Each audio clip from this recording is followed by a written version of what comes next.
প্রাচীন গ্রিসে নারীদের মেডিকেলে পড়া নিষিদ্ধ ছিল।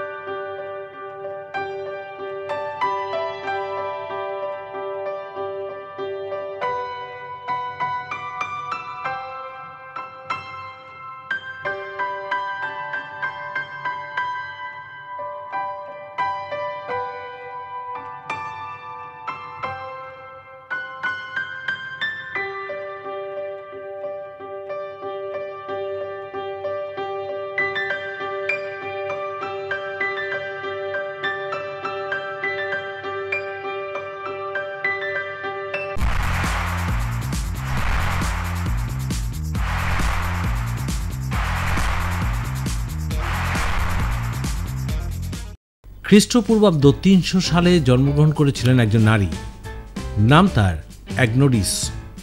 ছেলেবেলা থেকেই তার ডাক্তার হওয়ার শখ ছিল। তিনি চুল কেটে পুরুষের বেশে আলেকজান্দ্রিয়া মেডিকেল স্কুলে ভর্তি হন।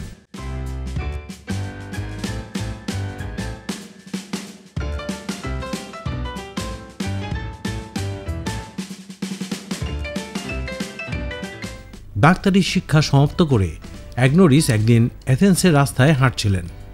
সে সময় তিনি প্রসব যন্ত্রণায় কাতর এক নারীর কান্না শুনতে পান। নারীটি প্রচণ্ড ব্যথায় মরে গেলেও চাননি কোনো পুরুষ তাকে স্পর্শ করুক। অ্যাগনোডিস ভেতরে গিয়ে ডেলিভারি করাতে চাইলে মহিলাটি কিছুতেই রাজি হচ্ছিল না, কারণ সে ভেবেছিল অ্যাগনোডিস একজন পুরুষ। সেদিন অ্যাগনোডিসকে জামা কাপড় খুলে প্রমাণ করতে হয়েছিল যে তিনি আসলে পুরুষ নন, তিনি একজন নারী। তারপর তিনি সফলভাবে ওই নারীর সন্তান প্রসব করান।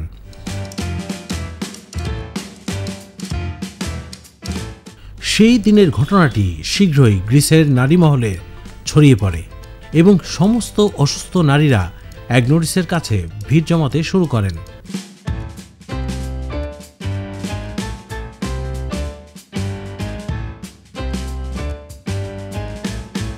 পুরুষ চিকিৎসকরা ঈর্ষান্বিত হয়ে অ্যাগনোডিসকে অভিযুক্ত করে বলেছিলেন অ্যাগনোডিস একজন চরিত্রহীন পুরুষ, সে বিভিন্নভাবে নারীদের প্রলুব্ধ করার চেষ্টা করছে। বসে বিচারে অ্যাগনোডিসকে আদালতের সামনে দাঁড়িয়ে দ্বিতীয়বার প্রমাণ করতে হয়েছিল যে তিনি একজন নারী।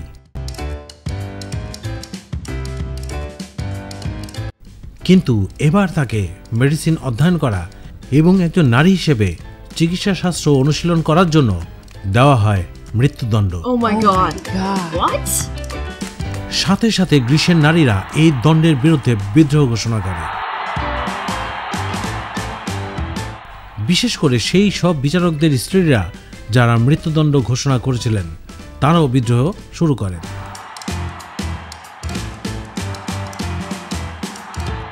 কেউ কেউ বলেছিলেন যদি অ্যাগনোডিসকে হত্যা করা হয় তবে তার সাথে তাদেরকেও মৃত্যুদণ্ড দিতে হবে। এভাবে মহিলাদের মধ্যে ভিড় বাড়তেই থাকে। তারা এগিয়ে আসেন অ্যাগনোডিসকে রক্ষা করার জন্য। অবশেষে নারীদের চাপ সহ্য করতে না পেরে বিচারকরা অ্যাগনোডিসের সাজা তুলে নেন।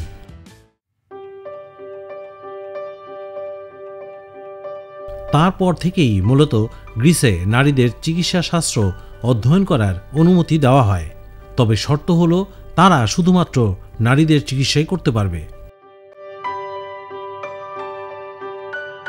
অ্যাগনোডিসই প্রথম গ্রিক নারী চিকিৎসক এবং স্ত্রীরোগ বিশেষজ্ঞ হিসেবে ইতিহাসে তার চিহ্ন রেখে গিয়েছিলেন।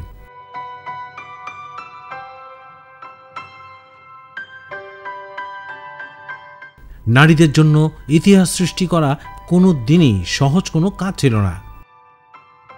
হিমালয় সম প্রতিকূলতার পাহাড় একটু একটু করে কেটেই তৈরি হয়েছে আজকের এই নারী চিকিৎসকরা।